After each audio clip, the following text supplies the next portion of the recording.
Hey guys, I just went to get my coffee down in Edmonds and decided to take you guys for a little ride. Cruise and see, I got this new camera angle I'm trying out, and let me know if you guys like that or not. Hopefully you can see part of the road.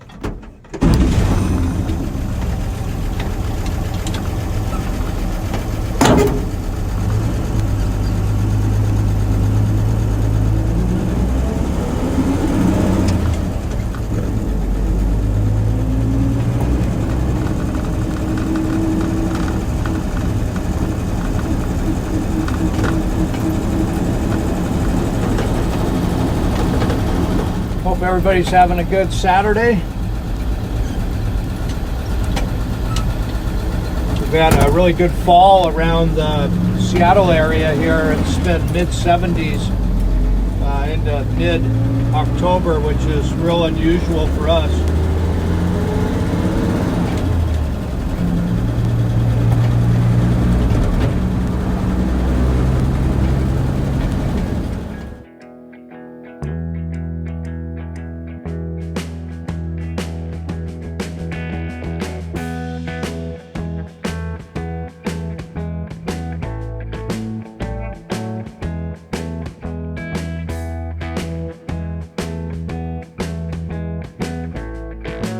Yeah, let's enjoy this beautiful weather while it lasts.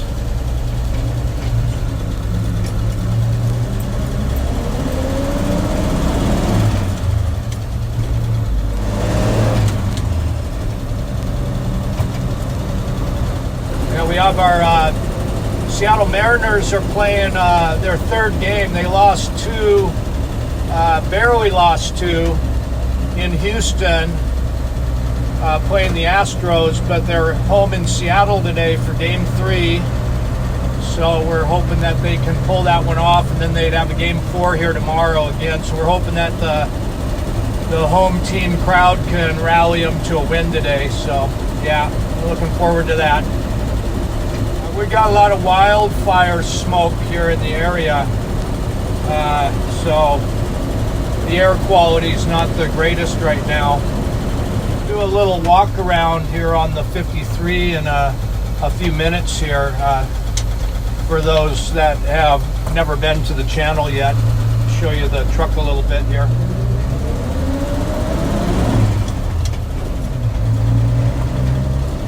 She's all stock, except for it does have a 235 6-cylinder in it, so it's got pretty good power.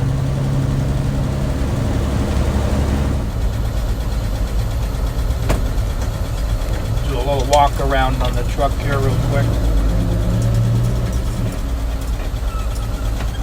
So the dash in it is pretty much stock. The gas gauge isn't currently working. I'm going to do a face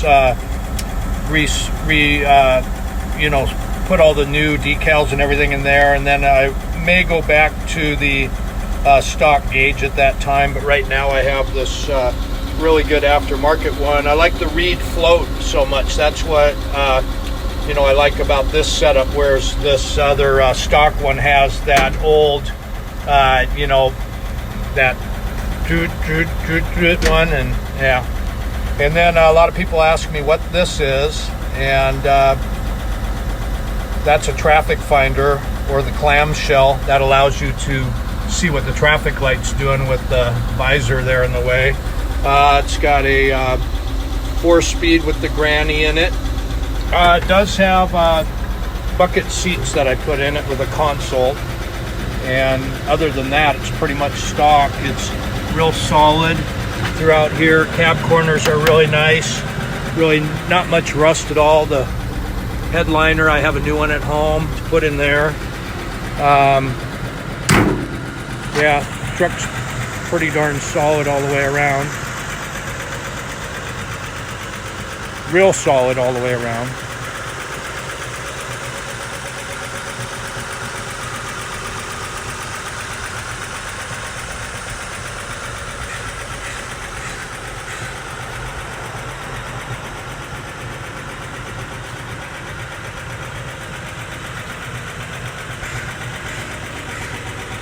Five window.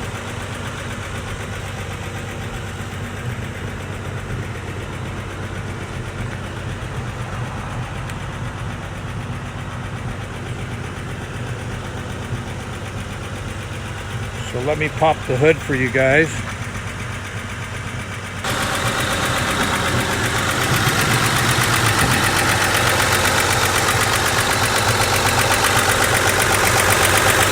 Pretty decent in here.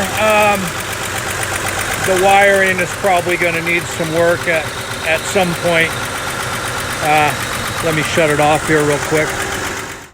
We got the external oil canister, which is a good story. When I got the truck, I wanted to see which canister was inside there. I popped the lid and it was brand new. In fact, there was no oil around it at all. So I started chasing stuff down. The oil, it ran out of this, no problem. When I blew through it, this was clear coming out of the bottom. The oil pressure gauge in the dash comes up midway up this upper line, so I knew it was good there. And so I started up at the top here. And anyways, make a long story short, the factory never drilled this through all the way. It dead-ended right in this turn. So I took a drill and came from both sides, opened that up, and literally started the engine up and filled that canister up in like a little over a second. It was just crazy. For 25 years that the owner had this before me. And that's why when I had the all the paperwork on the truck, it had many oil changes and it never had a filter on it. And so found out why. So okay, well anyways, that's a little walk around.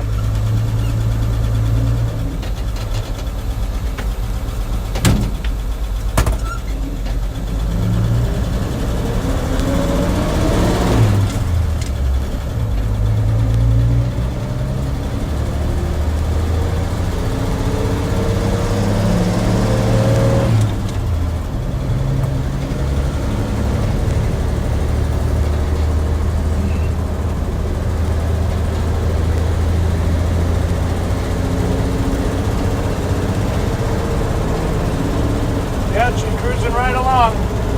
Rear end gears are a little low. I actually have the new seal kit and ring and pinion 355 gears for the truck if I wanted to put those in, but this truck may go to Eastern Washington when I bring the 55 over, and over there it'd be just a perfect cruiser the way it is. So that's the reason I'm holding off a little bit of doing that swap, but I do have those gears. Problem with this is if I want to get out on the highway by our house here, it's 50 on that highway, and this truck is like pushing it and doing that. So yeah, it's fine on these these arterials that are 35 or so. It's fine.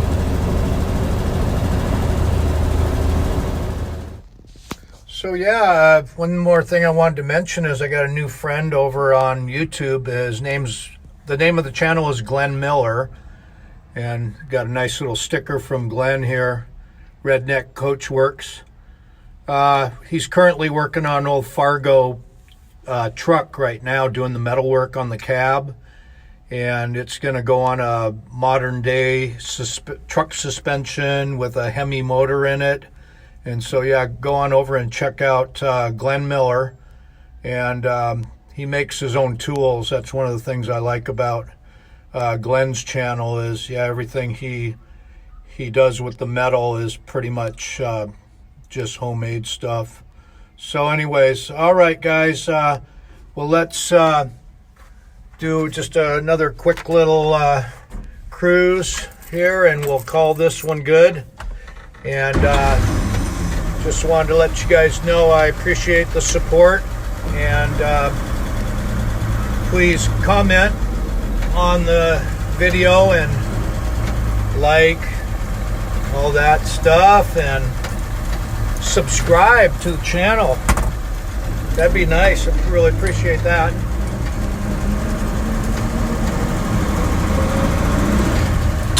Oops, I just shifted with my left hand there.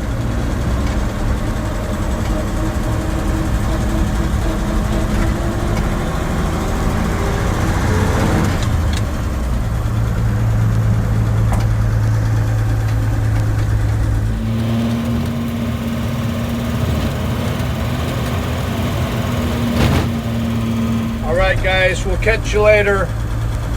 Be safe.